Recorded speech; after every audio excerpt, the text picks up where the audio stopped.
November 2001, the world was a different place. The internet was still a baby, fashion was questionable, and a little movie about street racing in Los Angeles roared onto the scene and changed everything. That movie was The Fast and the Furious, and over 2 decades later, its legacy is bigger and crazier than anyone could have ever imagined. But how did this relatively low-budget action flick, starring a bunch of then-unknown actors, launch one of the most successful franchises in cinema history? Let us peel back the layers and take a look under the hood of the film that started it all.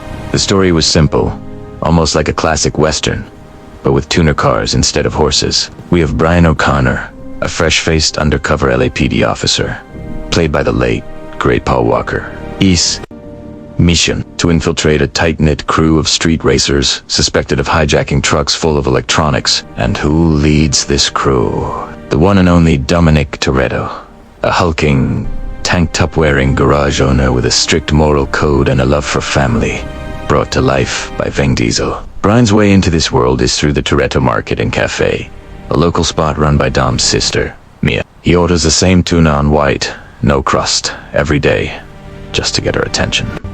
It's a bit cringe, but hey, it works. He gets into a fight with Vince, one of Dom's hot-headed crew members, and this is where the real story begins. Dom steps in, and Brian, seeing his chance, wagers his pink slip the title to his car on a race. And what a race it is. This is where the movie truly shines and establishes its identity. It's not just about speed, it's about style. We see a vibrant, neon-soaked, underground world. The cars are characters themselves, brightly colored. Heavily modified Japanese imports, like the Mitsubishi Eclipse and the Honda Civic. The energy is electric. Brian, despite his best efforts and a risky shot of nitrous, loses spectacularly to Dom's legendary driving skills. But just as the cops show up, Brian helps Dom escape, earning a sliver of respect from the stoic crew leader. This act of saving Dom from the police is Brian's golden ticket. He's brought into the fold. He gets to see the inner workings of Dom's world. The late-night garage sessions, the barbecues where family isn't just a word, and the adrenaline-fueled race wars event out in the desert. Through all this, Brian starts to see these supposed criminals as more than just suspects. He sees loyalty, a code of honor, and a sense of belonging he never had. The relationship between Brian and Dom is the heart of the movie. It is a classic tale of 2 guys from opposite sides of the law who find common ground. Vin Diesel's Dom is all raw power and quiet intensity, a patriarch to his chosen family. Paul Walker's Brian is the charming outsider, torn between his duty as a cop and his growing loyalty to his new friends.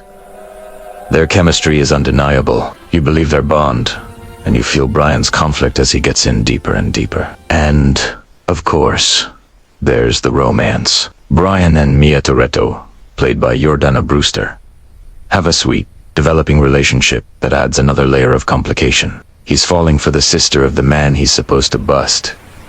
This puts him in an impossible position. Every lie he tells Mia digs him into a deeper hole, and you can see the weight of it on his shoulders. The supporting cast is just as memorable. Michelle Rodriguez as Letty, Dom's tough-as-nails girlfriend, is an icon from her very first scene. Then there's Vince, Leon, and Jesse, each adding their own flavor to the crew. Jesse's tragic storyline, in particular, highlights the real dangers of the world they live in. His fatal confrontation with the rival crew leader, Johnny Tran, after losing a race, is a shocking moment that raises the stakes for everyone. The action sequences are what people came for, and they do not disappoint. The hijacking scenes are masterfully shot. The sight of 3 black Honda Civics with green neon underglow boxing in a semi-truck at high speed is an image seared into the minds of a generation. It's practical, it's intense, and it feels incredibly real. Director Rob Cohen chose to use real stunt drivers and practical effects as much as possible,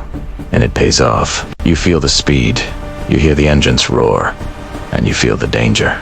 But the film's secret weapon isn't just the cars or the action. It's the culture it tapped into. In the early 2000s, the import tuner scene was exploding in popularity. Young people across America were modifying cars like the Toyota Supra, Nissan Skyline, and Mazda RX-7. This movie didn't just feature that culture, it celebrated it. It made these cars and the people who drove them look cool. It was authentic. The dialogue might be a bit cheesy at times. I lived my life a quarter mile at a time, but it spoke to a generation of gearheads and dreamers. The climax of the film is pure cinematic gold. After Jesse's death, Dom and Brian go after Johnny Tran in a high-speed chase through the streets of LA. It's personal now. But the real finale is the iconic race between Dom's 1970 Dodge Charger and Brian's newly rebuilt orange Toyota Supra. This isn't just a race. It's the culmination of their entire relationship. The raw American muscle of the Charger versus the finely tuned Japanese import of the Supra. It is a spectacular sequence. The two cars fly down the street, culminating in a drag race across a railroad crossing as a train barrels towards them. They both make it just barely, in a breathtaking moment, but the race ends in a brutal crash. Dom's Charger is wrecked. Brian is faced with a choice. He can arrest Dom, completing his mission and advancing his career. Or he can let him go. In the film's most pivotal moment, Brian looks at the wrecked Charger, looks at Dom, and hands him the keys to his own Supra. He says, "I owe you a 10-second car." It's a perfect ending. Brian chooses friendship, loyalty, and his own code over his duty as a police officer. He lets Dom escape, effectively throwing away his career, but cementing a bond that would define the entire franchise. Looking back, The Fast and the Furious was more than just an action movie. It was a cultural phenomenon. It captured a moment in time perfectly.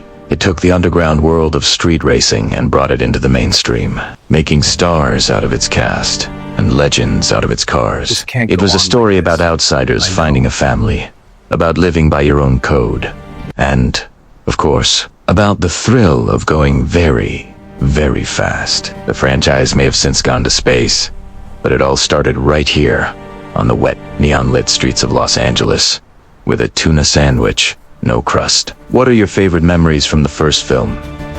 That final race, the iconic lines? Let me know down in the comments. Thanks for watching, and if you enjoyed this trip down memory lane, be sure to hit that like button and subscribe for more deep dives into your favorite movies. See you next time. Welcome to Use Kingshipper MP3 Converter.